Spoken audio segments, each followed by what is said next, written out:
So why is the Protrek a better watch than the Gulfmaster series? Well, because it offers 95% same functionality and performance, higher comfort and better wearability, and a significantly cheaper price. Currently, the watch sells for about $230 on Amazon, but I bought it at the price of $135 about 6 years ago, if not more.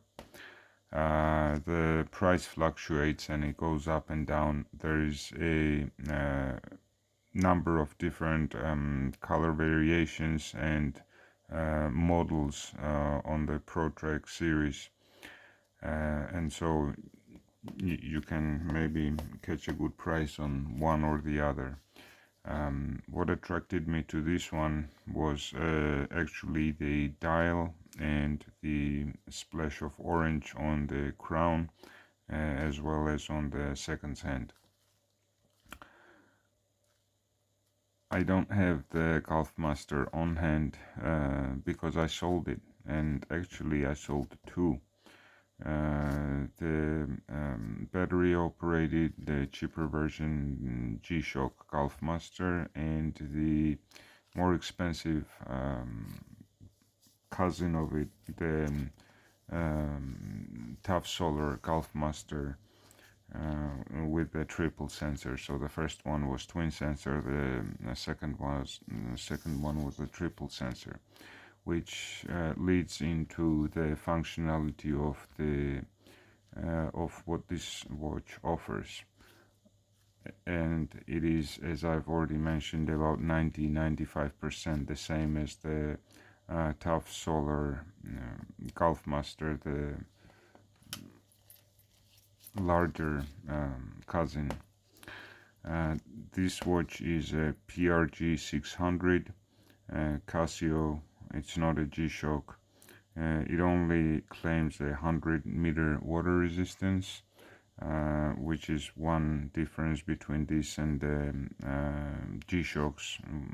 The G-Shocks claim 200 meters of water resistance, but I don't do diving regularly. Unfortunately, I would love to, but I don't have the opportunity. So for any other needs, this suffices for my personal use.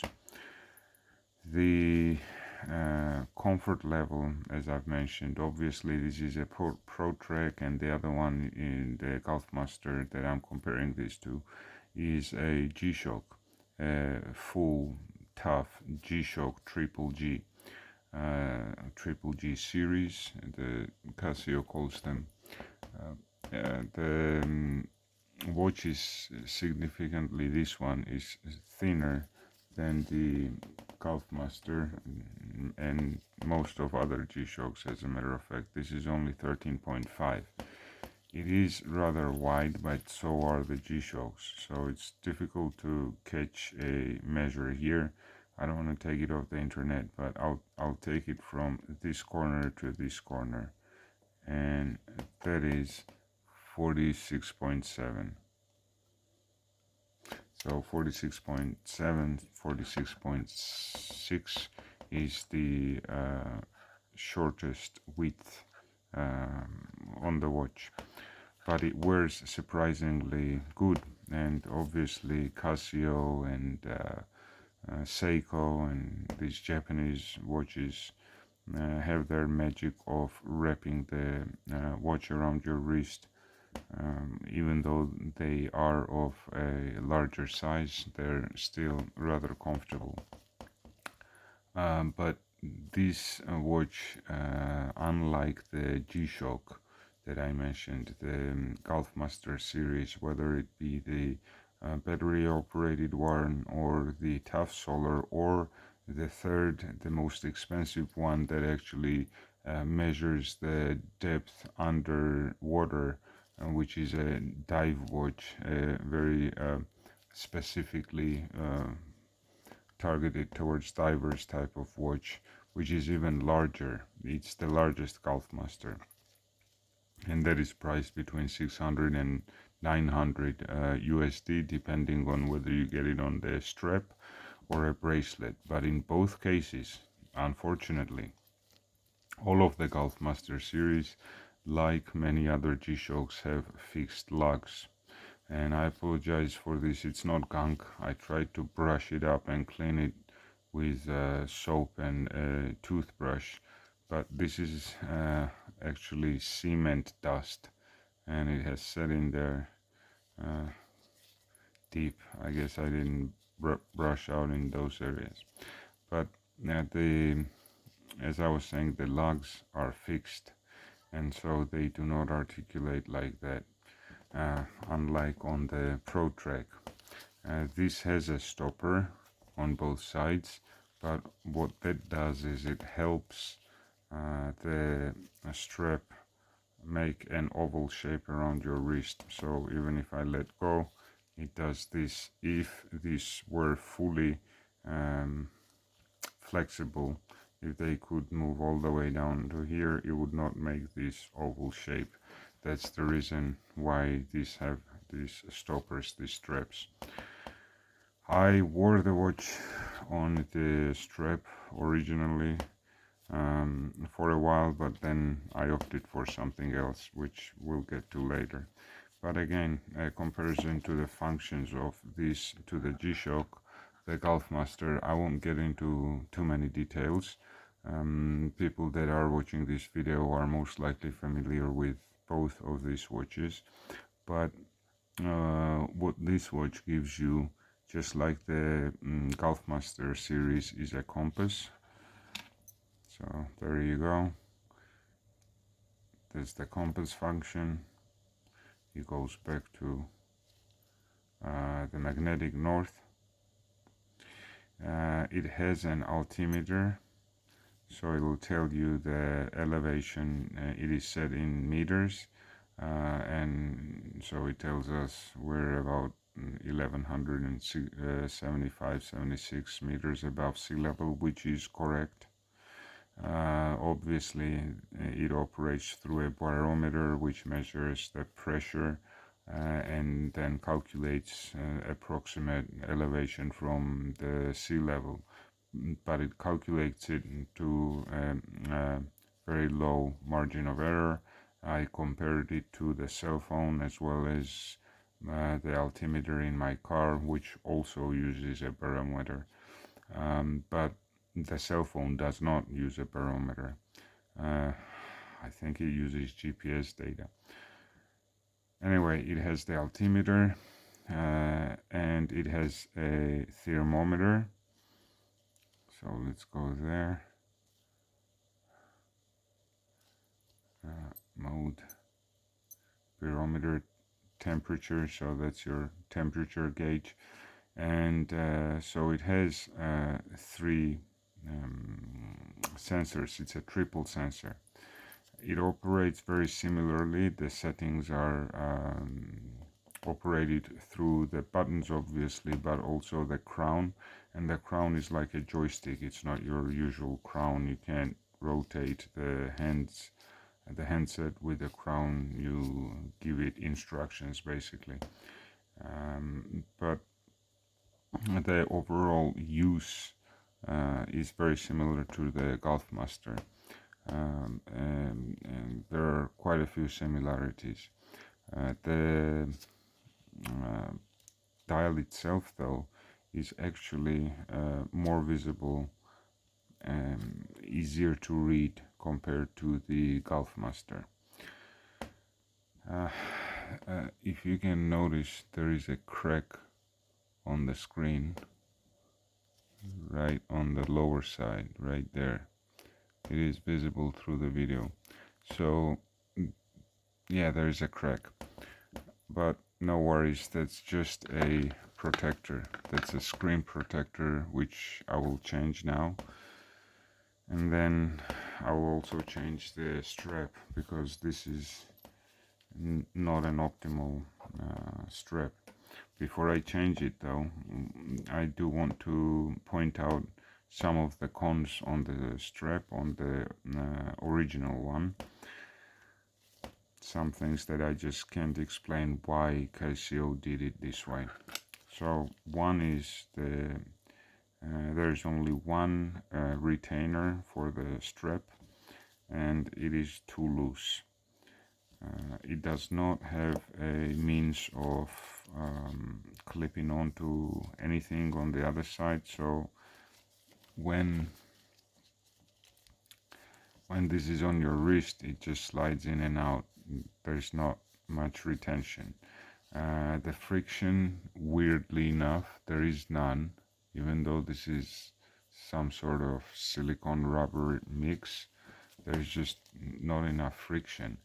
Plus, the retainer is just too loose, both laterally on the side as well as the thickness. If this was just a bit thinner, and it should not be, this is 18 mil, and this must be at least 19 if not 20 mil, and you can see that gap, right?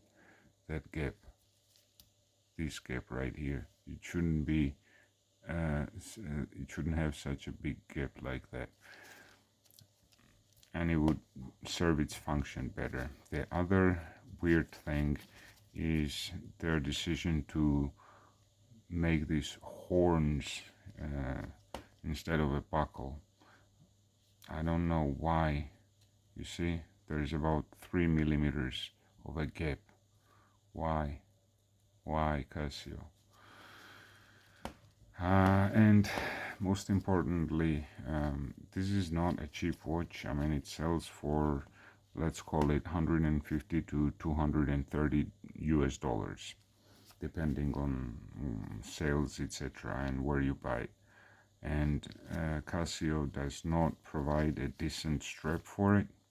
FKM rubber. By now, you can get really nice FKM rubber straps on AliExpress for 15 bucks. For God's sakes, for 10 bucks. So the durability of it is not under question. It's a tough strap, but so are FKM rubber straps, and FKM is regularly used for dive straps. And so I would expect Casio to ramp up their game on the straps. They'll have to, because the competition has by far surpassed the comfort zone that the Casio straps, inclusive of G-Shocks, can offer. So that's my 2 cents on the strap. Obviously, I don't really like wearing the watch on a strap, just because of the extra hassle that's involved in getting the watch on your wrist, as well as most importantly comfort. I would sacrifice the couple of seconds it takes to tie the buckle, but and the level of comfort in terms of just a buckle, a simple buckle, that's it, that's all you need. Bam. So we take that off.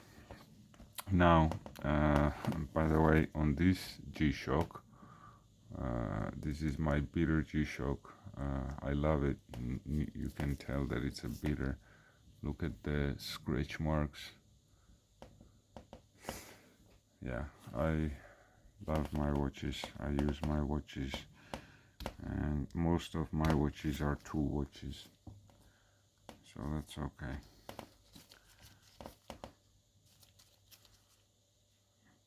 A little scratch won't hurt anybody.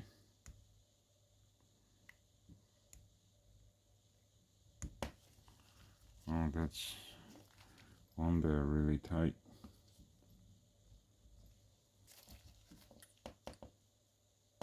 Yeah, that got under, gave it another crack.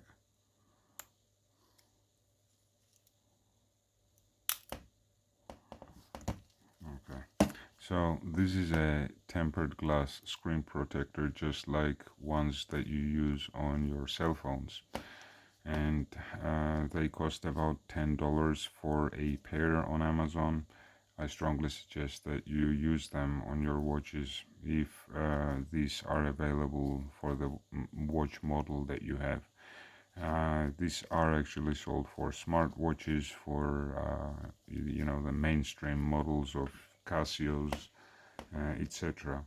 There is one downside of this compared to the Gulfmaster series. The middle priced and the more expensive come with a sapphire glass, sapphire crystal, whereas this is mineral glass and it will get scratched up. It is pristine right now because I've always had it protected with a tempered glass.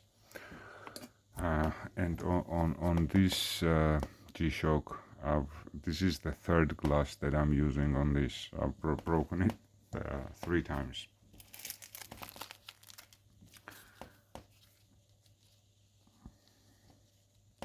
It's cool because it allows you, yeah, these screen protectors come with this suction cup, which makes it significantly easier.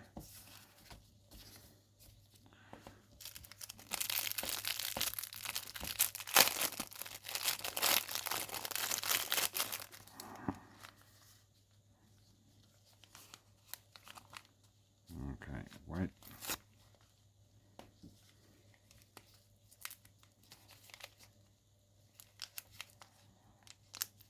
Just like on your cell phones, the installation is similar. It comes with a wet wipe and then a dry wipe.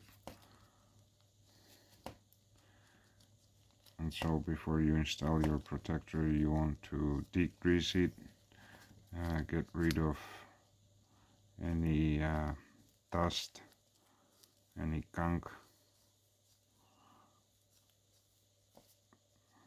If you don't have these, you can also use just rubbing alcohol. But you should use like a microfiber cloth or something similar so that the fibers don't get detached and spoil the dust particle immediately.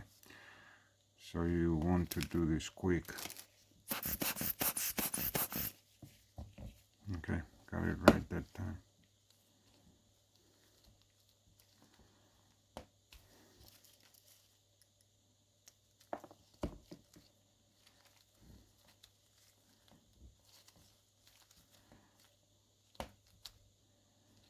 And so now I'm not afraid of scratching it again.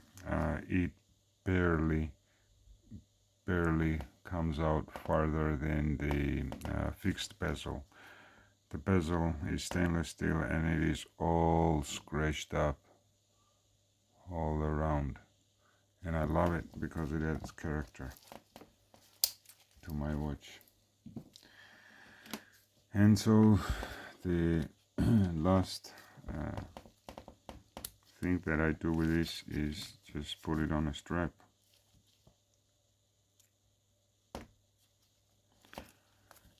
It's a very simple, cheap silicone strap, and sometimes these are surprisingly good. I must have paid under $5 for it, and I've been wearing it for several years. One downside to this, and I don't know if it's a general downside, it's not a comparative downside, it is the same on G-Shocks, is that this is plastic, and so it would be much more dependable and sturdier if this was steel. This is steel on much more expensive Casios, like $1,000 Casio, yeah, of course, steel. But on the Gulfmasters, the retainers and the lugs, and not only on the Gulfmasters, on many G-Shocks, they just screw in the rubber fixed. That's how it was on both of my Gulfmasters actually. Both of the lugs, fixed lugs, screw in with 2 screws here and 1 screw under. And I don't believe that's a very secure way of but it's a G-Shock, so what do I know? Let me put this on the wrist. That's another surprising thing, is that some of these Gulfmasters, and especially the diving ones, come on a strap and not on a bracelet, unless you go for the most expensive Gulfmaster.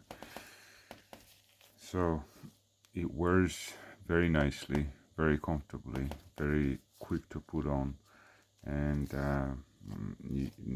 there is a wide range of 24mm rubber or silicone straps anywhere on Amazon, eBay, AliExpress, and so forth. And so these are pre-bent, and without putting any pressure on it, it gives you that perfect oval shape. Aside from that, as I said, it has an advantage of articulating lugs as opposed to the Gulfmaster and many other G-Shocks. This gives just enough leeway for the band to be way more comfortable than the G-Shock. The G-Shocks, both of the Gulfmasters, on this bone, wrist bone, they would give me a hot spot here. All of them. And this has never bothered me. So thank you very much for staying, for those that did. And these are my reasons and my logic of why I prefer the Protrek. And even though I had the Gulfmaster, I had two different Gulfmasters. I sold both of them. By the way, about selling and buying and providing more content, I need subscribers. I need a number of views and subscribers. So please, if you like the content and if you want to see more, support by just clicking that like button, and more importantly, by subscribing to the channel. Thank you and have a good day.